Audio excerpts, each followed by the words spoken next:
پیارے آقا حضرت محمد صلی اللہ علیہ وآلہ وسلم نے ارشاد فرمایا کہ جس شخص کو 4 چیزیں مل گئیں اس کی دنیا بھی بن گئی، اس کی آخرت بھی بن گئی۔ اس کو دنیا کی بھی تمام بھلائیاں مل گئی، اس کو آخرت کی بھی تمام بھلائیاں مل گئی۔ تو صحابہ نے عرض کیا کہ اے اللہ کے محبوب، کہ وہ 4 چیزیں کون سی ہیں؟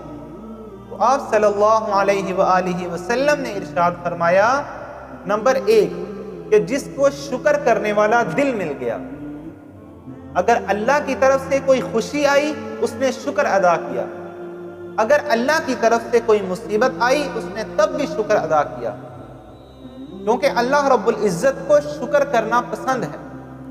اگر اللہ کا شکر ادا کیا جائے تو اللہ اس سے خوش ہوتے ہیں۔ اللہ پاک فرماتے ہیں لَإِن شَكَرْتُمْ لَأَزِيدَنَّكُمْ، اگر تم شکر ادا کرو گے تو میں تمہیں اور زیادہ عطا کروں۔ اور نمبر 2 آپ نے فرمایا کہ جس کو شکر کرنے والی زبان مل گئی، اس نے اپنی زبان کو فضول کاموں سے روکا، فضول باتوں سے اس نے اپنی زبان کو محفوظ کیا۔ جب بھی اپنی زبان کو کھولا اس سے اللہ کا شکر ادا کیا اور اللہ کا ذکر کیا۔ تو جس کو ذکر کرنے والی زبان مل گئی، آپ نے فرمایا کہ اس کی دنیا بھی بن گئی، اس کی آخرت بھی بن گئی۔ اس کو دنیا کی بھی تمام بھلائیاں مل گئی، اس کو آخرت کی بھی تمام بھلائیاں مل گئی۔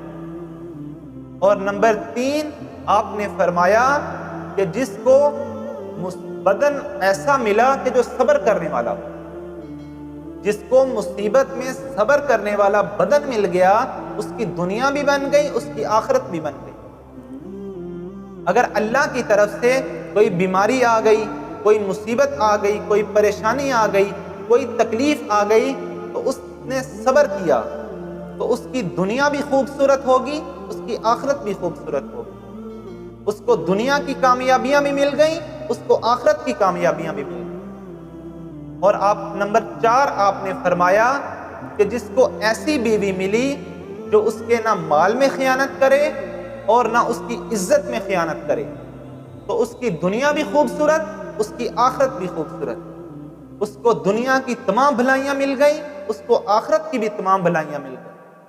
اس کو دنیا کی سمجھو ہر چیز اور ہر کامیابی مل گئی اور اس کو آخرت کی بھی کامیابی مل گئی۔ تو یہ 4 چیزیں پیارے آقا حضرت محمد مصطفیٰ صلی اللہ علیہ وآلہ وسلم نے بیان فرمائی۔